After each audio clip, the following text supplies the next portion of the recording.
Hi everyone, I'm Christine from Auckland Saddle Fit.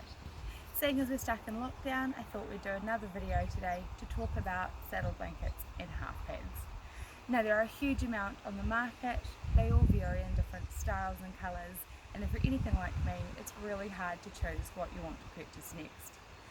Today I thought we'd focus on some of the things that are important to know when you're spending your money to make sure it's done wisely. There are lots of things with saddle blankets and half pads that can actually contribute to a poorly fitting saddle. Sometimes half of your problems are purely an amount of saddle blankets or half pads that you're using, because they too can cause pressure points.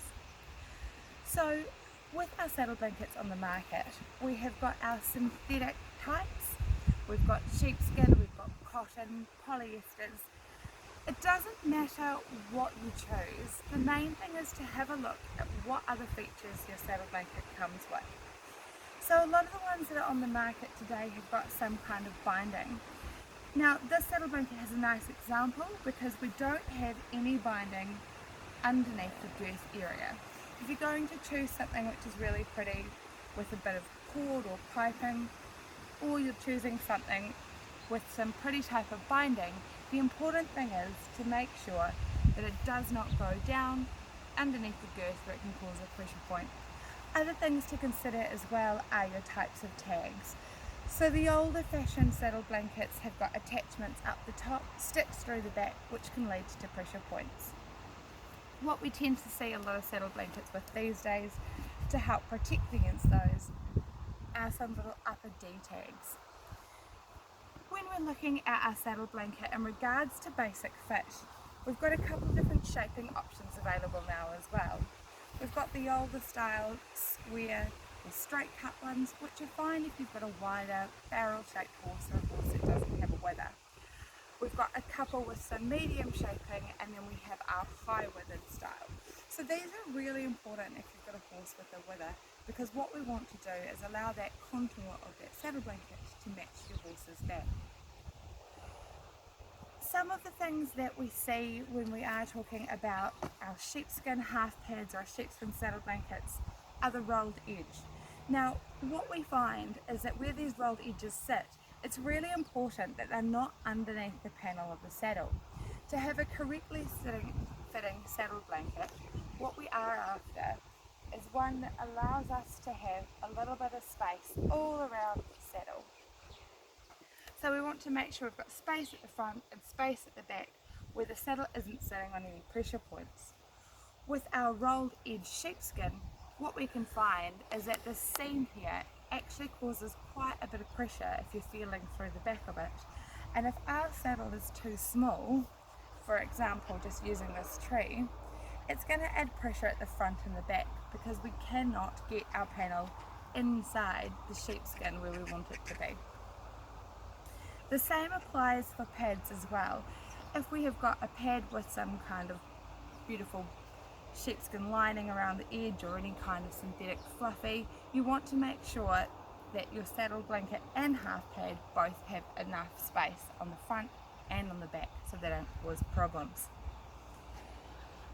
Other problems with saddle blankets are not only the rolled edges that can be a problem, but when our saddle blankets are too small.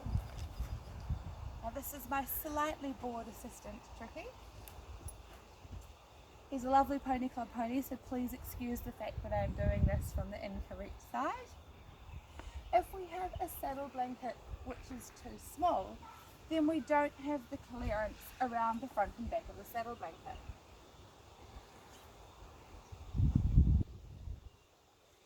So what you can see here is we now have a pressure point with the binding underneath the panel. So this would start to be quite uncomfortable if we were riding him for more than a couple of minutes. The other thing that you may want to be aware of is not only when they are too small, but if we have a saddle blanket that has quite a straight cut to it,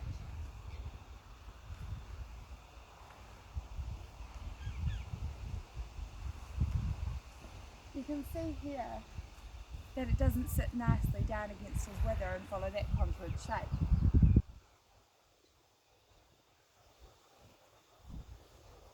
While we have a better shape out through the front and through the back, saddle blankets is because they lack shape, is that throughout the ride we end up with them scooching down and getting very tight over the wither. Now sometimes at the end of your ride you will be able to feel, if you look down through the front of your saddle, you'll be able to see a nice tight, well not nice, a very tight saddle blanket, and you won't be able to get your finger underneath. This is quite problematic because it puts a lot of pressure all through the horse's back muscles and can cause a lot of pain and tension that people think it's from the saddle when in fact it's from the saddle blanket. What we are looking for when we're thinking about a nice shaped saddle blanket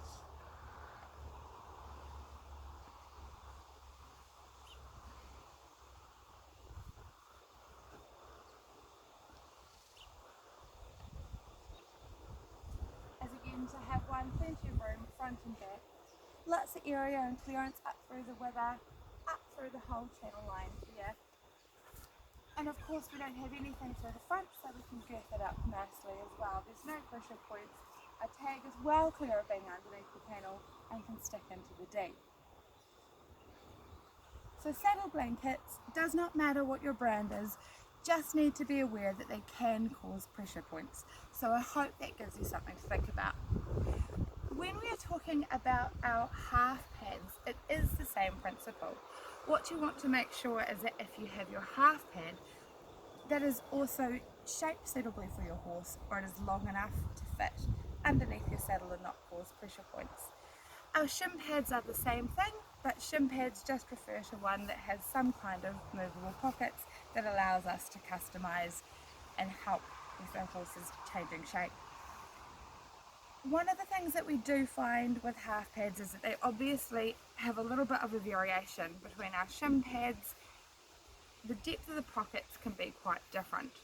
When we are talking to people and we're suggesting that they might need a half pad, or if they've got one, the way they work is to help lift the saddle. Now if you're trying to use a half pad for a remedial fit, it's important to remember that we might have a pair of shoes that we're trying to get a better fit in. If the shoes are already too small and what we're doing is adding some thick socks, they're going to be quite uncomfortable.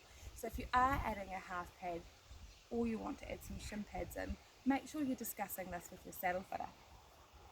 As a saddle fitter, what we are looking for with a half pad or a shim pad is that these pockets are deep enough to fit nicely underneath the point of the saddle and create some decent lift.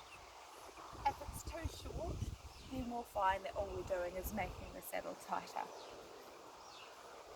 There's no preference in brand, it's all to do with marketing. The main thing that you can take away from this is when you're going to spend your money, make sure that you're going to do it with something that is going to offer the most benefit to you and your horse. I hope that helps.